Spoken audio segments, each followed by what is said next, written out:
Hello, I work with the Pediatrics Medical Group Newborn Hearing Screen Program. I am here to perform your baby's hearing screen. A hearing screen is needed to find out if your baby might have hearing loss. It will not cause your baby any discomfort. Your doctor has ordered a hearing screening because babies should be screened for hearing loss before they go home from the hospital. A hearing loss is one of the most common birth defects.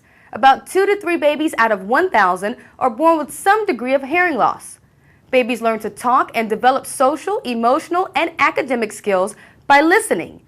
A baby whose hearing loss is discovered early and who receives intervention before 6 months of age is more likely to learn how to speak than a child whose hearing loss is found later.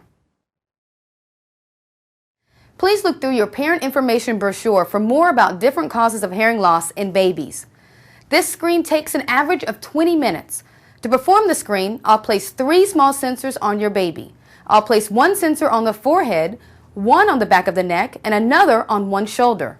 A soft earpiece is placed on each ear. The computer delivers a series of soft clicking sounds at the volume of a whisper to each ear. When your baby hears these sounds, his or her brain responds and the brain waves are measured by the computer. The computer interprets the data and records how well your baby hears the sound, resulting in a pass or fail. If your baby is awake and very active, I may not be able to perform the screen. I will come back another time before you go home. If your baby passes the screen, it is important to keep track of the hearing and language milestones listed in your brochure because hearing loss can occur at any time. For example, between 0 to 3 months of age, watch that your baby reacts to sudden noises such as a door being slammed and that your baby is calmed or soothed by your voice. It is important to know that hearing health can change. Some babies are born with hearing loss, others can develop hearing loss months or even years after birth. If your baby does not respond according to the milestones or if you're not sure, talk to your baby's doctor right away. You do not have to wait until your child begins school to have his or her hearing checked again. If your baby does not pass the screen, your baby may have a hearing problem. It is very important that we repeat the screen on both ears before you go home.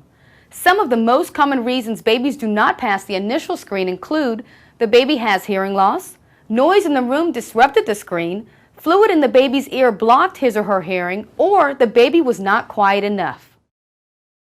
If your baby does not pass the second screen, your baby should be scheduled for another hearing screen, usually within 2 weeks. If your baby fails this screen, we are available to assist with making an appointment with an audiologist, a person who specializes in professional services related to hearing health. The audiologist can perform a diagnostic assessment with additional equipment to determine if your baby has hearing loss. It is important to take your baby for this exam and for any other exams he or she needs. Remember, if there is a hearing problem, early diagnosis and intervention gives you the best chance to help your baby hear and speak.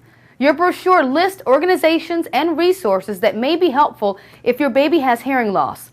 Your baby's doctor can also answer questions about your child's hearing health as he or she grows.